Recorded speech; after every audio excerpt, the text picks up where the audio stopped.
Previous class में हम लोग पोलिनोमियल के संबंध में इंट्रोडक्शन दिया था। अब यहाँ भी उसी को कंटिन्यूड करते हैं और यहाँ पर हम लोग लिखते हैं ग्राफिकल रिप्रेजेंटेशन, जो क्या कहेंगे, हेडिंग हो जाएगा ग्राफिकल रिप्रेजेंटेशन और ऑफ द पोलिनोमियल, या उसी को हम लोग geometrical representation of the polynomial कहेंगे। तो आपका टॉपिक हो जाएगा geometrical representation, geometrical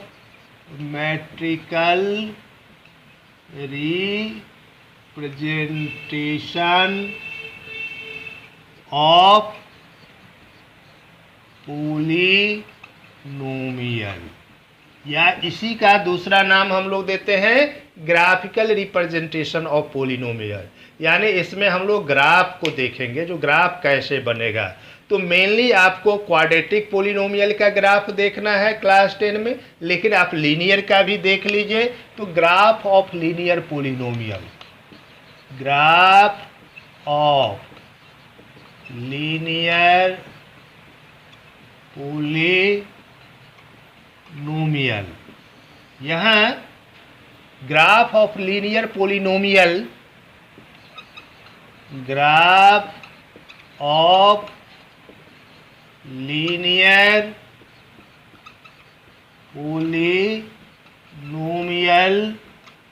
always represent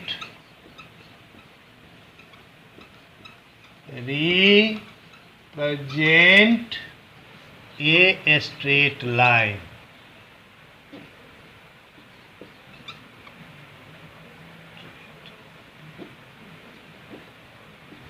straight line. यहाँ पर हम लोग लीनियर पोलिनोमियल का जो ग्राफ प्लॉट करेंगे तो वह हमेशा स्ट्रेट लाइन को रिप्रेजेंट करेगा, वह दूसरा कुछ भी नहीं होगा। अगर आपका कैलकुलेशन सही है तो वह हमेशा लीनियर पोलिनोमियल का ग्राफ स्ट्रेट लाइन को डिनोट करेगा। जैसे कि अगर आपको ये दिया हुआ है px = x + 3, this is the linear polynomial because the power of the variable is 1 here, so it is linear polynomial। अब हम इस linear polynomial का ग्राफ अगर प्लॉट करें तो हमको x और y का वैल्यू निकालना होगा, क्योंकि हम लोग दो एक्सिस ग्राफ में लेते हैं। तो यहाँ y के जगह पर क्या होगा, px हो जाएगा। कम से कम 3 वैल्यू हम लोग निकाल लें। वैसे तो x वैल्यू से भी काम चलेगा। y = px, ये y एक्सिस पर आएगा और ये x एक्सिस पर आएगा। अगर हम x का वैल्यू 0 डालते हैं तो px हमारा होता है 3, x का वैल्यू 2 डालेंगे तो px हो जाएगा हमारा कितना, 5, और x का वैल्यू -3 डालेंगे तो ये कितना होगा, y, यानी ये 0 हो जाएगा। अब आप देखें इसका ग्राफ पेपर पर अगर डिनोट करेंगे तो देख लीजिए, हम लोग क्या करते हैं, 2 एक्सिस लेते हैं, इसमें 2 एक्सिस लेते हैं, एक x एक्सिस और दूसरा y एक्सिस, है ना। और दोनों का जो कटान बिंदु होता है, इंटरसेक्शन ऑफ पॉइंट, जो ओरिजिन होता है। तो यहाँ से हम ले लेते हैं 10 स्मॉल डिवीजन 1 2 3 4 5 6, उसी तरह लेफ्ट में -1 -2 -3 -4, ऊपर पॉजिटिव हो जाएगा 1 2 3 4 5 आएगा, नीचे फिर -1 -2 -3 एंड सो ऑन आएगा। अब अगर हम इसको ग्राफ देखते हैं तो हमको पहले आता है 0 3, x एक्सिस पर 0 और y एक्सिस पर 3, ये पॉइंट डिनोट करेगा, यह 0 3 हो गया। दूसरा है 2 5, x के सामने 2 और y के सामने 5, ये पॉइंट होगा 2 5 है। इसके बाद -3 0, x हो गया -3, y हो गया 0, तो ये पॉइंट डिनोट किया -3 0। अब हम इस तीनों को मिलाएंगे तो ये हमारा स्ट्रेट लाइन बनेगा, यानी इसको हम एरो दे के दोनों साइड बढ़ा देते हैं क्योंकि ये इनफाइनाइट वैल्यू इस पर लाई करेगा। और इस तरह ये ग्राफ हमारा बना जो क्या है, एक स्ट्रेट लाइन को डिनोट करता है। तो ये क्लियर हुआ है कि लीनियर पॉलिनोमियल का ग्राफ जब भी हम ड्रॉ करेंगे तो वह हमेशा स्ट्रेट लाइन को ही रिप्रेजेंट करेगा। इसलिए अगर लीनियर पॉलिनोमियल में कर्व बनता है तो समझ लीजिए कि वह आपका कैलकुलेशन जो ये डाटा फाइंड आउट किए वह कहीं ना कहीं रॉन्ग हो रहा है। इसलिए लीनियर पॉलिनोमियल का जो ये क्या कहते हैं ज्योमेट्रिकल रिप्रेजेंटेशन होगा वह हमेशा स्ट्रेट लाइन को रिप्रेजेंट करेगा। क्लियर। अब हम लोग आते हैं जो मेनली देखना है क्वाड्रेटिक पॉलिनोमियल का, क्वाड्रेटिक पॉलिनोमियल का। और अब क्वाड्रेटिक पॉलिनोमियल, क्यूबिक पॉलिनोमियल, इस सारे का जो ग्राफ होगा वह सभी कर्व में आएगा। वह क्या आएगा, कर्व बनेगा। अब आप देखिए quadratic polynomial, graph of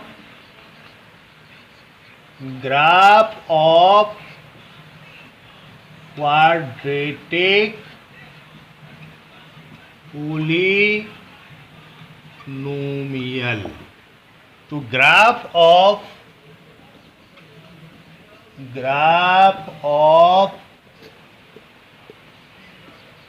quadratic polynomial is graph of quadratic polynomial represent a curve,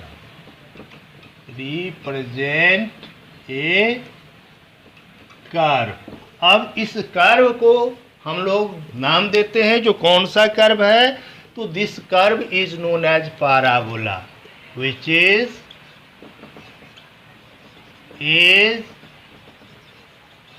known as parabola, जिसको हम लोग पाराबोला कहते हैं। अब इस पाराबोला में भी दो तरह का पाराबोला बनता है, एक upward parabola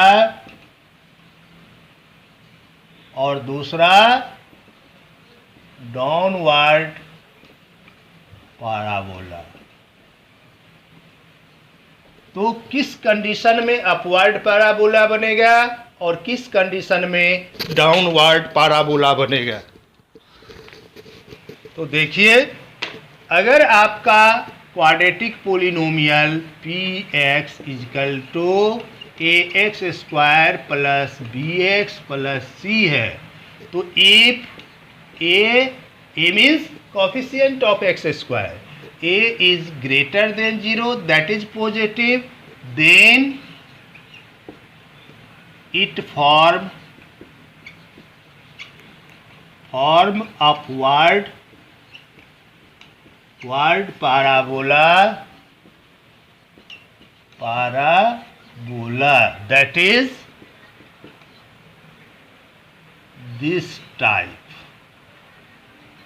this type upward parabola. If a is less than 0, then it form downward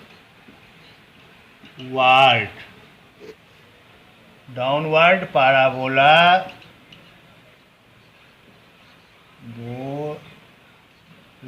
यानी ये इस डायरेक्शन में आ जाएगा, है ना। तो दो तरह का कर्व बनेगा। अब इस कर्व के द्वारा, इस अपवर्ड पाराबोला और डाउनवर्ड पाराबोला के द्वारा भी अगर ग्राफ दिया हुआ होता है तो हम उस पॉलिनोमियल का जीरोज फाइंड आउट कर लेते हैं।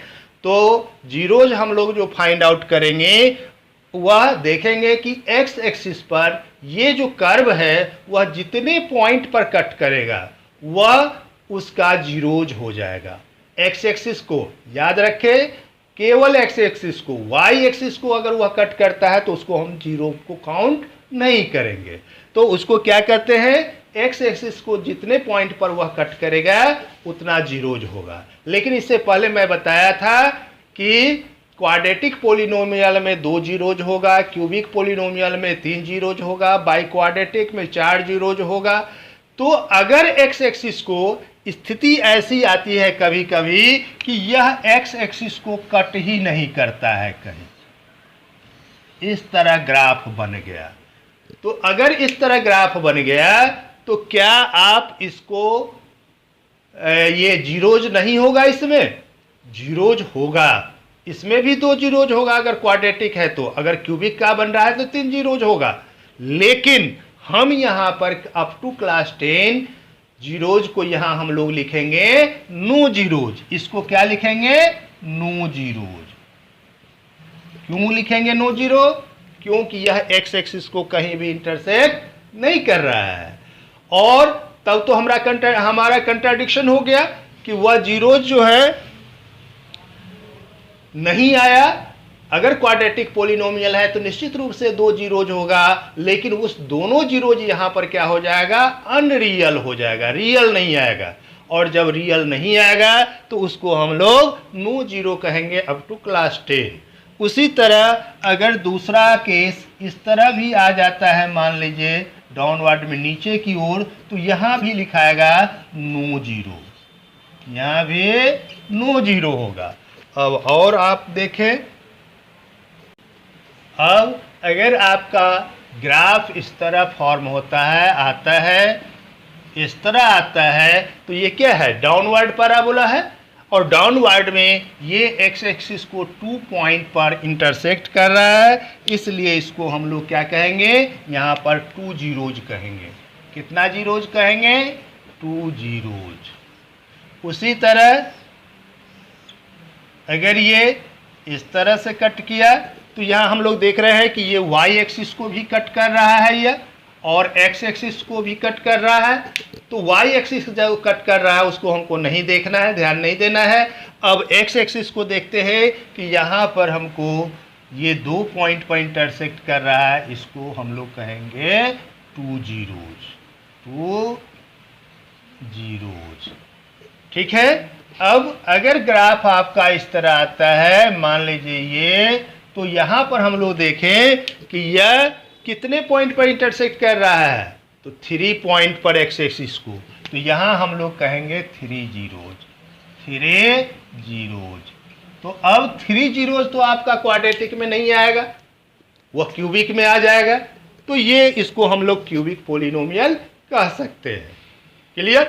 तो यहाँ पर जितने पॉइंट पर एक्स एक्सिस को यह कट करेगा वह उसका जीरोज कहलाता है। तो अपवर्ड पैराबोला कब बना, डाउनवर्ड पैराबोला कब बना, ये क्लियर हो गया।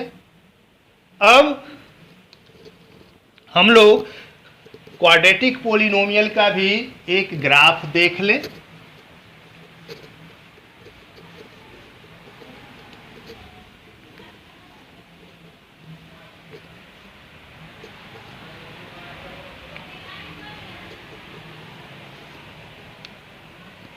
जैसे अगर हमारा P X equal to X square minus 4 है, ये क्या है, क्वाड्रेटिक पोलिनोमियल है।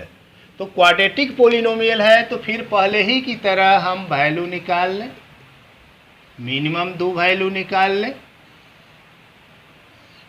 एक्स यहाँ पर y equal to P X हो जाएगा।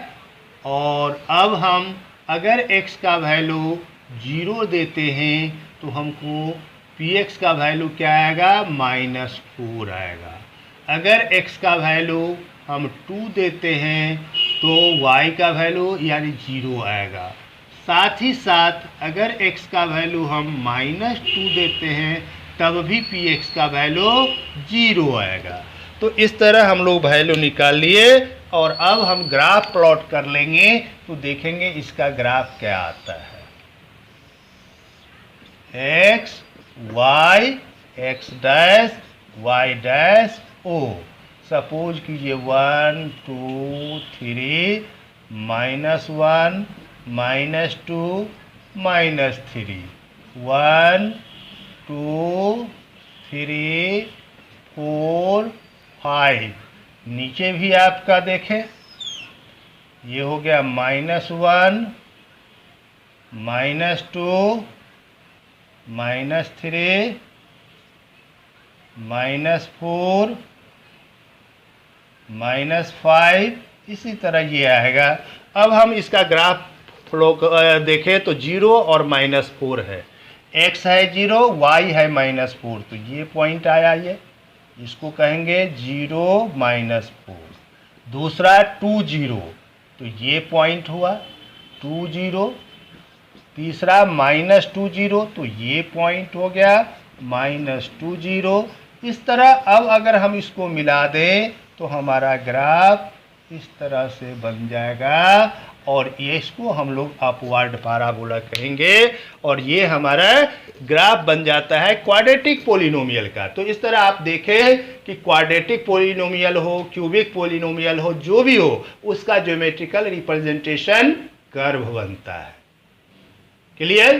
तो अब हम यहाँ ये हो गया। अब एक्सरसाइज जो आपका 1.1 ये जो है, इसके बाद का एक्सरसाइज जो इसमें जो है फर्स्ट एक्सरसाइज वह 2.1 शायद है, तो वह 2.1 में केवल ये ग्राफ दिया हुआ है और उसमें उसका जीरोज आपको लिखना है। तो हम बताए हैं कि एक्स एक्सिस पर जितने पॉइंट पर वह कट करेगा वह जीरोज होगा, अगर नहीं कट करता है एक्स एक्सिस को तो वह जीरोज नहीं कहलाएगा। ठीक है, अब हम आगे नेक्स्ट क्लास में relation between zeros and coefficient पर चर्चा करेंगे।